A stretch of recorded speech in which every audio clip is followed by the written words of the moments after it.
Did you watch NXT last night? I did, and I liked the show. I'm Ryan Joy, and I run MinutesToBellTime.com, a pro wrestling website and database tracking pro wrestling from around the world. On today's show, I'm talking with John Smith, a lifelong pro wrestling fan, and he's a fellow podcaster. We'll be talking all the latest news in pro wrestling, and not just what you saw or missed on NXT last night. This is the Daily Wrestling News Show for May 12th, 2021, where you can find all the latest pro wrestling news. And here we are, John. Welcome to the Daily Wrestling News Show. Good, man. Loving the new intro. Well, I should mention we are powered by the Eastern Observer. So we have a great show today. It's mostly NXT. Oh, cheers, John. Cheers. I see you got the cup there. And mostly NXT. Not a ton of other news going on today. But NXT had a very, very newsworthy show last night, I thought. So I'd say let's get into it. We had two big title matches. Both champions retain. What did you think of the Kushida Escobar main event? As I was telling you earlier, I pulled my best Gary Mahaffey impression and fell asleep during a Santos Escobar match. Not because of the action, though. It was during the commercial break. So I had a long day yesterday. We had a nice long podcast. I was all tuckered out. But I caught up on it this morning. I think we all knew Kushida was winning it. Or we all hoped at least Kushida was winning it because, a lot of us want to see Santos go moving on to bigger and better things. The match itself was unbelievable. Santos got the first fall. Kushida then tapped him out and hit him with a bridging suplex for two falls. So, it's a convincing victory for him. And, I'd like to see where the Cruiserweight division goes from here. Yeah, we were also mentioning that Legado del Fantasma got kicked out right away. So Joaquin Wilde and Raul Mendoza were down there for the start of the match, and I think it was really, really good. MSK came out. There wasn't really much to cause the referee to throw them out, but the fact that they were gone in the first minute of the match meant that we were going to get a good, solid match out of these two, the kind that we wanted. And yes, Kushida took a pin. We thought he would. He took a pin, and then he got a tap out with the hoverboard lock. And then you mentioned that bridging suplex. What a unique way to finish a 20-plus minute match. Kushida had him again in the hoverboard lock for a long, long time. And then Santos kept escaping or getting to the ropes or whatever. Kushida hits a vertical suplex with a bridge for the pin. Great finish, I thought. Yeah, with the arms still in the hammer lock, so he had no leverage to kick out. He couldn't even wiggle his body. He was just laying there helpless. Yes. So Kushida is our champion.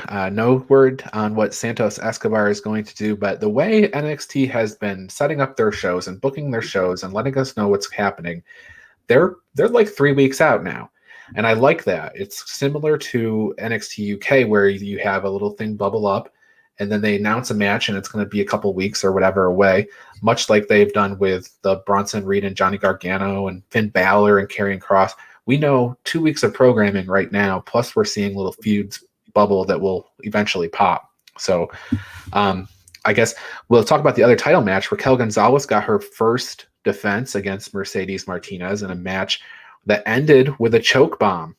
And Mercedes is the biggest woman on NXT roster besides Raquel. Wasn't sure if she'd be able to get that choke bomb on her, but she did.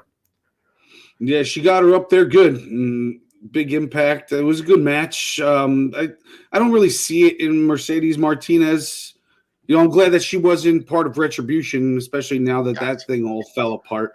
But they got to start making us care about her they just brought her in like, hey, I was a single mom and now I'm trying to get mine, later in my life. But it's not enough for us to care yet. Get some big victories like Raquel did. Make big impacts. Yep. So Raquel moves on. We're not sure where she's headed next, but there is a lot of stuff happening on the women's division. Ember and Shotzi just got freed up, so they could be challengers. They could also go back at Candice and Indy. But we've had several weeks in a row of title matches. We don't know where Raquel's headed next. But we do know that Frankie Monet is debuting, or the world premiere of Frankie Monet is in 2 weeks, whatever that means. So yeah, I'm thinking it's going to be an action type, or maybe it's that new the girl with the Z that I called Z on Rough a couple weeks ago. Zeta Ramir, yeah. Zeta Ramirez, like I could see her debuting against somebody like that because I think they're going to give her just a quick victory, a 5-minute match, show what she can do, and then Shotzi and Ember I think are going to get involved. I think that's going to be her first program. Well, WWE took a long-standing issue with USA Network for preempting them for the dog show years ago, and now you have Frankie Monet with her dog. Maybe it'll be a little dog show to kind of get back at the USA Network for years of abuse there. So we also got the official announcement yesterday during the day, but then on the show they announced that NXT TakeOver in Your House is announced for June 13th. Todd Pettengill will be the host. Todd Pettengill, of course, a WWE not commentator, but backstage guy from years ago, and also a radio personality in the greater New York area. So, John, in your house, Todd Pettengill. Yeah, I mean, he made a little appearance last year. He did like a voiceover for a promo, maybe. I think he might have made an actual appearance, but he wasn't involved so much with the pay-per-view. I'm excited about it, not because I liked him, but just for the nostalgia purposes of it. Now, you are historically known for being able to look at the NXT product and know at least a couple of matches well before they're identified. So at this point, it's about a month away. Any matches that you're like, this is definitely going to be on the show? I think we're going to get Gargano versus Karrion Kross. Interesting. Yeah. I think that's going to be I think it's going to be title for title. Or maybe not even title for title. Karrion Kross might even say, I don't even want that title. I just want to beat you up. But that way you give him, then you're taking an NXT North American Championship off it. Then it makes room for one more match on that card, too. That's true. Yeah, it does seem like we're getting set up for that, right? The theory win was convincing and brutal. Johnny's got his program. Both Karrion Kross and Johnny have title defenses over the next 2 weeks that we'll talk about here in a second. But that could be it's a good call. Let's go with that. Well, you've heard it here first, folks. Yeah, I mean, it could be Dexter Lumis versus Johnny for the North American title, but they kind of feel like they've put that on hold for the Indy and Dexter Lumis angle, Right. They trademarked Index as a name several weeks ago, so we're waiting for that to come through. So Bobby Fish made his return after a long time out. After I believe he got taken out in War Games long ago by Pete Dunne and his crew. I guess it was Pat McAfee and his crew at that time, but Bobby Fish returned to make a save. Kyle O'Reilly got a win over Oney Lorcan, but then Kyle getting jumped by both Pete Dunne and Lorcan. Bobby Fish comes out, makes the save. They do have a little exchange afterwards. Thank you very much for the save, but I'm doing my own thing. Yeah, I know, but I don't like these guys, so I got my stuff to deal with. So Bobby Fish is back. Yeah, that's kind of like a dud to me. They put so much emphasis on Adam Cole the whole time in the Undisputed Era. It's hard for us to, care about the other three, to be honest with you. I mean, Kyle O'Reilly has had a, somewhat of a push lately, but it kind of feels forced. Like, okay, it's your turn now. It didn't happen organically, I feel. Yeah, Kyle broke out, and I feel like he's done okay. Roddy was no better after than he was before. In fact, he might be a little weaker now. And Bobby Fish was never the focus of attention. So I feel like he's going to not be in the best position going forward. He's going to be eating some losses, I think, no matter who he wrestles. But he's back. So Swerve Scott introduced us to Hit Row. So Hit Row is the name of his new entourage and group. Swerve said things are about to get spooky as the rest of the group came out. I didn't quite understand that, but I don't understand a lot of things. So yeah, I'm not sure what that was supposed to mean, man. But I mean, I liked the rest of the whole thing, like the rhymes that they were, especially the big guy, Francis something. Top Dollar, AJ Francis. Top Dollar, yeah. Yeah. Everybody got a turn with the microphone, which was nice. It's another intergender group, so that opens up the way versus, hit row maybe down the road. So it's, it's, you and I both said a few weeks ago when they did that intergender 8-man tag or whatever, that was a lot of fun. So maybe this will open up some opportunity there too. So yeah, it's always nice to have a new faction. I love factions. 100%. The sum of the parts or the whole is greater than the sum of the parts, in most cases. Yeah, absolutely. We just spoke about it, right? The Undisputed Era was an example, right? Like Bobby Fish on his own is not, at least right now, I'm projecting him not to be nearly as great of a star as he was inside the Undisputed Era, teaming with O'Reilly and going for those tag titles. So same thing here. Ashanti Theodonis, he's Tahuti Miles, whatever you're going to call him. He's been all over 205 Live and everything for weeks and months and probably a year at this point, and he really hasn't gone anywhere. Now he's was Ashanti Theodonis? Yes.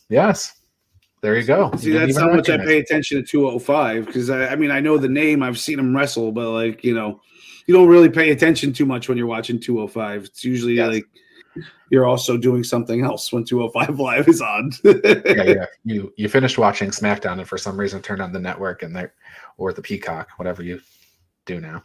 Mm-hmm. And also there was an auction. We got to witness an auction on the show last night. And Cameron Grimes was there to buy a house, and he bid $8 million. And the bid went from $8 million to $20 million. And Ted DiBiase reminded us that everybody's got a price for the $1 Million Man. Damn you, Ted DiBiase. The house was even worth $20 million. Why would Cameron Grimes waste his money at that point? I think that was fiscally responsible by Cameron Grimes. Absolutely, 100%. This is the feud that we need to continue for the rest of time. This is a perfect cameo for Ted DiBiase, who looks great, by the way. He looks healthy and everything. And this is a perfect role for him to, to jump on screen and remind us of how maniacal he was. So I think he'd do good as a manager if he wants to come back just as Cameron Grimes' manager. They eventually end up seeing eye to eye in somehow, and they're teamed up. That would be fun. They have to introduce him as being accompanied to the ring by his financial advisor or something like that, right? Right. So that is the news mostly. There's some match announcements we'll get to in a second, but also in terms of matches on the show, Karrion Kross defeated Austin Theory like we knew he would. MSK defeated Breezango. Pete Dunne got a win over Leon Ruff. Leon was insistent to have a match, so he answered the open challenge and got beat. Then you have your 2 title matches that we already talked about. But coming up on NXT, we have Johnny Gargano versus Bronson Reed in a steel cage North American Championship match next week. John, do you give Bronson Reed a chance here? I've been saying it for a while. I don't see what they see in Bronson Reed. I've been picking against him many a time, and I'm always wrong, but I'm picking against him on this one too. I don't think they're putting that title on him. Maybe they just wanted to make him look strong leading up to build him up a little bit, but we've always thought that Dexter was the next guy in line. Maybe the indie program is throwing a wrench in that, and they do give it to Bronson Reed. Who knows? Maybe it's time to put the focus on the girls in the way right now because they got the titles, and maybe take it off of Johnny so he doesn't have so much spotlight on him. Yeah, but I'm going to go with Johnny. I'm going to stick with betting against Bronson Reed. Now, in the past, you've said though I think that Johnny Gargano is doing the best work of his career, and I like the idea of you promoting him up to face Karrion Kross in a potential match. Huge size differential there, but that could be good, and maybe he does drop the title here to do that. I don't, like you said, though, I don't think he needs to, but he could be. Or maybe even Karrion Kross gets involved and gets Bronson Reed the title, or not gives it to him, but he stops Austin Theory from helping, and he stops Johnny from climbing out the door or something, and then Bronson Reed wins somehow. Yeah, you could do that. They could do that. So that's next week. Also next week, we have Zoe Stark versus Toni Storm.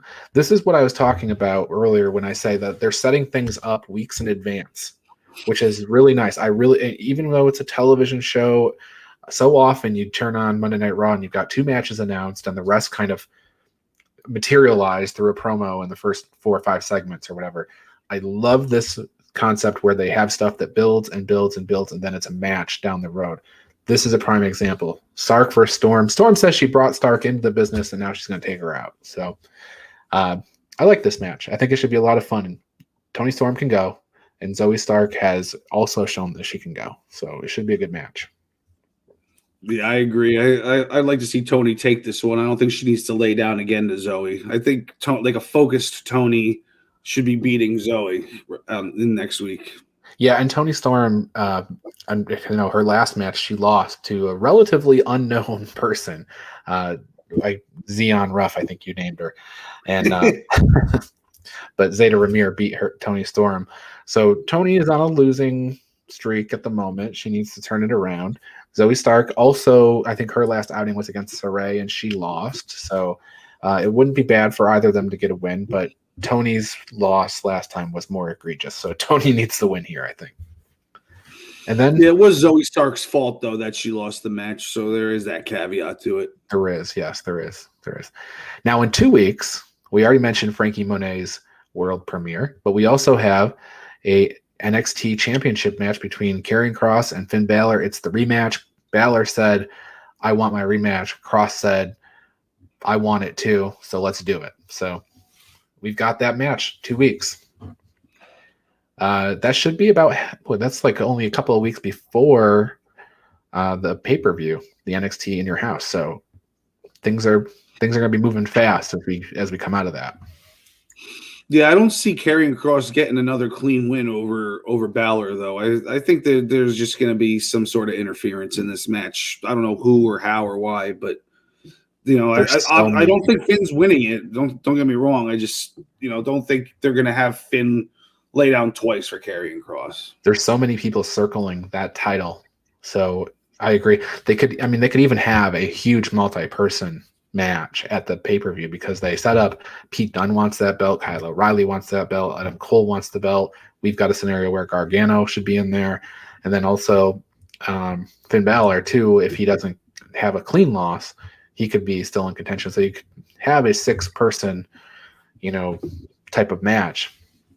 Regal, get on it. I'm sure there's a good match that you can pull out of history and then announce in a really Regal-esque voice. So, yeah. I think that is NXT from yesterday. Like I said, really newsworthy show. A lot of announcements. Yeah, I think we covered everything, though. Yeah.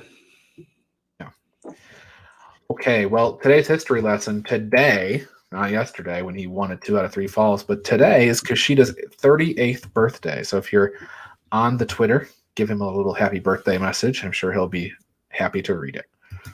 He's older than me. That's what I like. Yeah. I miss the days when all the wrestlers were older than me, and now it's just a couple of them, it seems like. Well, now it seems like the rookies are older than us these days. But back then, they were about our age when we were watching 20 years ago, the rookies, and now they're about our age now when they're coming in. Right. The average age of a main roster talent has definitely increased over the years, for sure. Yeah. We've got a bunch of other news items to talk through. First and foremost, I wanted to mention, it's not really news, but AEW Dark. It's actually kind of a fun show to watch, and not because you can't predict all the matches. You can definitely do that, and a lot of them are only 3 minutes, and some are only 37 seconds. But Taz and Excalibur on commentary, it sounds like it's 2 friends that are just watching wrestling. Taz is like there, and he's singing the Jungle Boy song, even though he doesn't know the words. So he's just doing the humming and stuff. So it's fun. Sample it. It's just a fun show.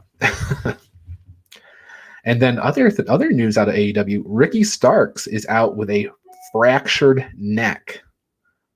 That sounds horrible. Apparently, it's only a 3-month recovery process, but a fractured neck. He took a suplex, a German suplex, I think, in the Hangman Page match. It looked nasty. Apparently, it was nasty. And now he's out. So wow, I did not hear that. That's terrible. They got to be more careful. Yeah, that did not look good, and I hope that he recovers from that fully, because that sounds like a nasty injury. John Cena's in the news again. John Cena is creating a series for Peacock called WWE Evil. an entertaining psychological expose in the minds of the most diabolical antagonists in WWE history and their impact on the mainstream culture. That's the byline or the read for it. So no announcement on when this is going to air or anything, but John Cena's at the helm, maybe the super babyface of the 2000s, telling us about all the evil characters in WWE history. So should be fun. Yeah, I like that the spotlight is on the heels, though. You don't normally see that. Yeah, and their impact on culture, which is interesting too, because you have certain characters that are so influential on everything. Like when you think about Ted DiBiase and what he symbolized. We just talked about him earlier, and then you have another heel guy like I don't know who they're going to pick, but the Undertaker throughout time. He had a definite impact and eventually turned. So I think it'll be a really interesting show, and I wonder who they're going to pick, but it's fun. Everything that the WWE Network does in terms of video packages and documentaries, it's all very, very well put together. So I'm sure this will be no different. And I have, Las Vegas, New York City, Texas, and Phoenix. Any idea what those cities and places might have in common, John? Las Vegas, Phoenix, and what else? Las Vegas, New York City, Texas, and Phoenix. These are all potential rumored locations for WWE SummerSlam. Yeah. As reported by Fightful and Wrestling Observer, WWE, the New York City one, they're looking at MSG as a potential location, so that could be kind of cool. Now, John, will you go if it's in New York 100%. City?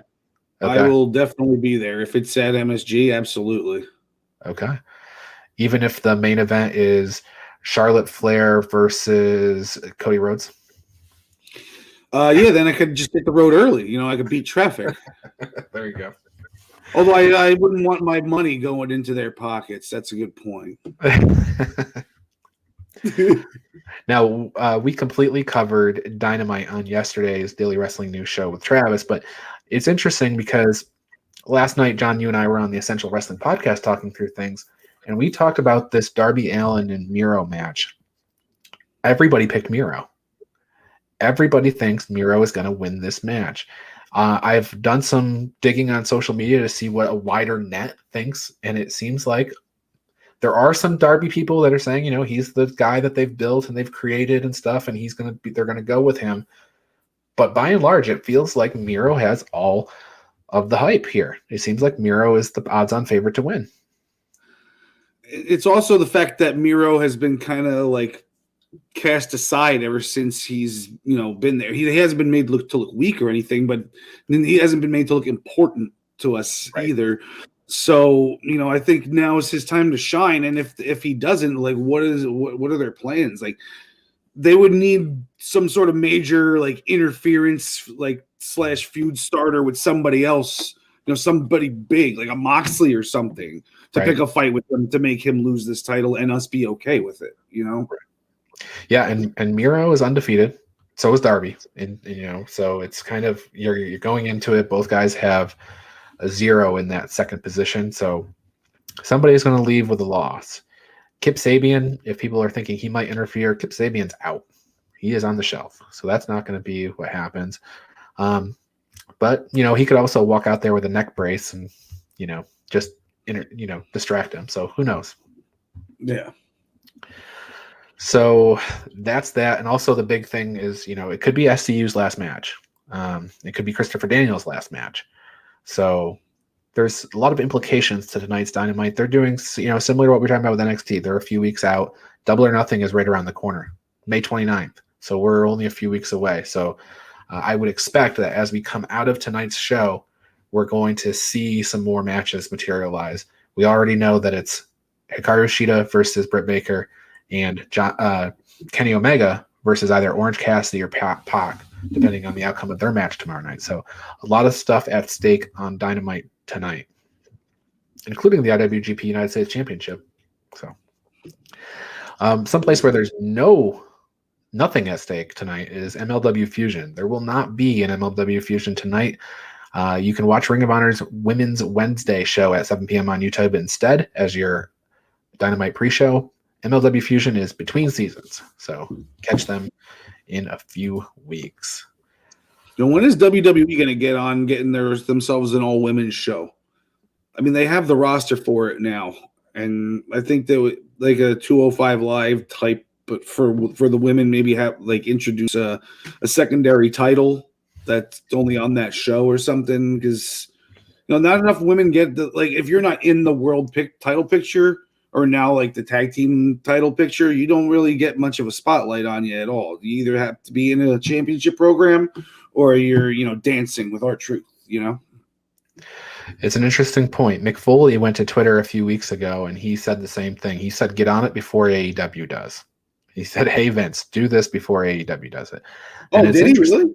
Oh, yeah. And if you dig into the comments there, there's a lot of good points that people make about why you should and why you shouldn't do it.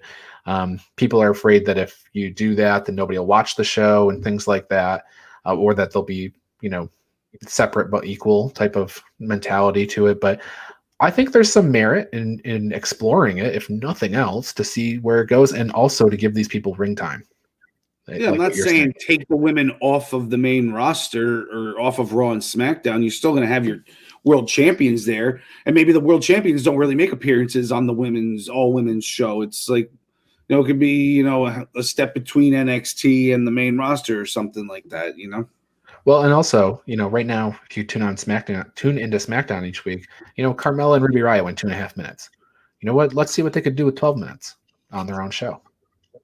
So I think there's something to that. I'm definitely a big advocate for women's wrestling, and I think that you're right there. Something, there's definitely room for more content on the WWE programming. All right, John. It is time for Pro Wrestling Trivia. John and I are going to talk a little bit about WrestleMania Backlash at the back end of the show, but I got the trivia section to go through, and then I got some other things to tell you about. But John, let me play the bumper and get into it.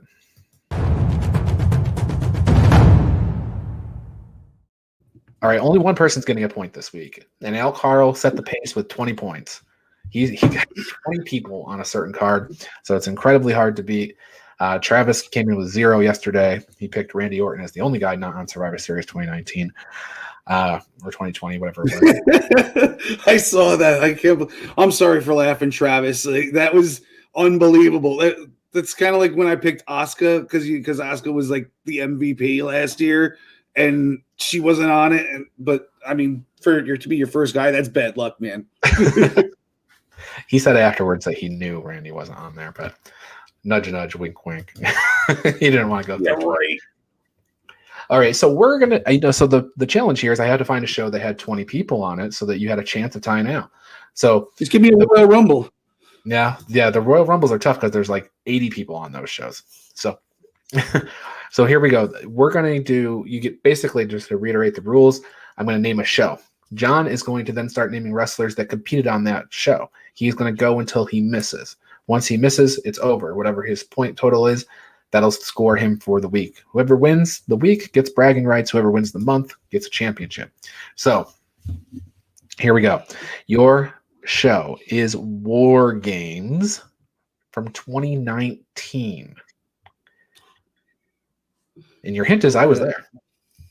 Not that it helps you much. 2019. All right.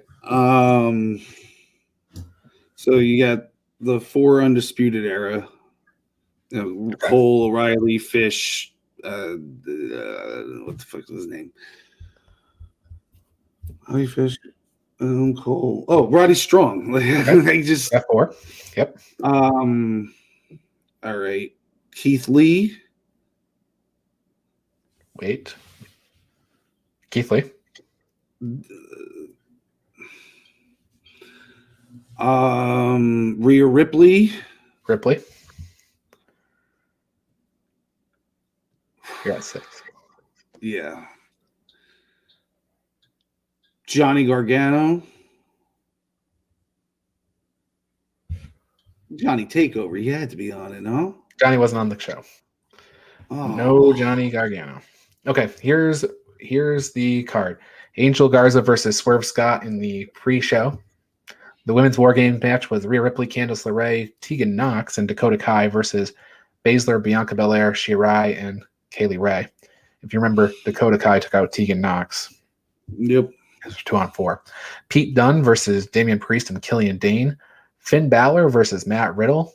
And then the men's War Game was Ciampa, Lee, Dijakovic, Kevin Owens versus the Undisputed Era. Okay, so you had 6. Okay, so Alice. Well, I mean, I wasn't going to get 20 anyway. So, well, if you got 2 War Games matches, that would have been 16. So you had a shot there. yeah, All true. right. Okay, like I said, we're going to talk about Backlash, so stick with us for just a second. But I want to tell people about some other stuff that they can check out, including the Crucifix T-shirt. This is a new T-shirt by minutestobelltime.com. You can get it at bodyslamclothes.com or the minutestobelltime.com shop. It's $20, includes all the sizes. It's free shipping, and it already comes in the super soft style. So check it out at bodyslamclothes.com. And then on Friday nights, join Joey Jarzenka, Ian Schreier, and Rob DeLuca for the Primetime Rundown. They take you through the world of sports, and the show kicks off at 6 p.m. on the Eastern Observer. Last night, we had episode number 53 of the Essential Wrestling Podcast. It was a great time talking through everything that's going on this week, including Wrestlemania Backlash and Impact's show this weekend. Al Caro hosts. John and I are both there with John DeConi also. Gary Mahaffey is there typically, but not last night.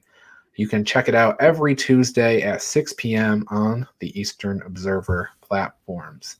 And the Daily Wrestling News Show, that's this show. You can catch it every day at 10 a.m., Monday through Thursday, most weeks. Occasionally we do Friday. So do check us out every day to get the latest in the world of pro wrestling news. And you can also catch it on Spotify, Apple Podcasts, all those places where you can catch the on-demand feed. And the Body Slam Brigade newsletter. Do check that out. It's a free newsletter that goes out to over 4,200 people, and it's free. And it has all the news broken up by company. You can check it out for free at bodyslambrigade.com. Okay. With that being said, John, let's come back. Let's talk about WrestleMania Backlash. Right now we have a 6-match show. We got Roman Reigns versus Cesaro, Bobby Lashley versus Drew and Braun, Bianca Belair versus Bayley, Rhea Ripley versus Charlotte and Asuka, the Dirty Dogs versus Rey and Dominic, Damian Priest versus The Miz in the Lumberjack match. The one question I have for you, John, to close out the show is, where's the title change here? Who's losing their belt? I think the Dirty Dogs are definitely losing their belts to the Mysterios. And when we went through our picks yesterday on the Essential Wrestling Podcast, I had both women and both men retaining. It doesn't seem very likely that all 4 world champs are going to retain, though. So I kind of like your guys' idea about Charlotte Flair. That she might end up taking it. I might be switching my pick to Charlotte on that one instead of sticking it with Rhea Ripley, because Sonya Deville is on her side, and it could be the way to get Sonya Deville fired from her position and get her back in the ring, and there's so much they could do with that, and it makes a lot of sense. Yeah, Charlotte is a heat-seeking missile right now. Like, all of the, to generate all that heat that WWE loves. Let's put that belt on Charlotte and watch the fans explode. She is not the fan favorite. But then it's like, what was the point of putting the belt on Rhea for a month? To say, like, sorry about last year. Sorry you had to drop your belt to Charlotte at WrestleMania last year. Charlotte is, to a lot of people, the unanswerable question, right? Like, Asuka doesn't typically beat Charlotte. Charlotte is the bane of her existence. And, I could see them doing that with Rhea Ripley too, where Charlotte is sort of the person who comes in and just beats her in all the important matches. And, Rhea will get her day again. But I think that's the title change. I could be wrong. I don't see Bayley winning. I don't see Drew winning. I don't see Cesaro winning. I definitely don't see Braun Strowman winning. Rey and Dominic, don't disappoint us. We've all picked you. All right. Well, we may get some more WrestleMania Backlash matches announced on Friday Night SmackDown, so we'll stay tuned for that. But for now, I think that's everything. John, anything else you want to chat about or advice you want to give out or anything? Oh, yes, I do have a word of advice for the people out there. This week's has to do with board games, specifically Monopoly. I've been playing a lot of Monopoly lately because my son's been getting into it. And number one, it's a very good way to teach children the value of things, and that the most expensive thing isn't always the best thing. And here's the real word of advice: the orange properties. You need to buy the orange properties and just build hotels on them right away. Trade Boardwalk and Park Place for all the orange properties because they cost nothing to build on almost. They cost half as much, and you can build them up, and they're right outside of jail. So whenever somebody ends up out of jail, they roll a 6, an 8, or a 9, they're on your hotel, and you're getting $1,000. How much money can you take from a guy in jail, though? I mean, well, he's got to mortgage his properties to pay it. There you go. Yeah. Okay. Well, here's your words of advice on how to beat up on your kids playing Monopoly. All right, everybody. For John Smith, I'm Ryan Joy. This has been our show. Thanks, everybody, for watching or listening or whatever, and we'll see you next time.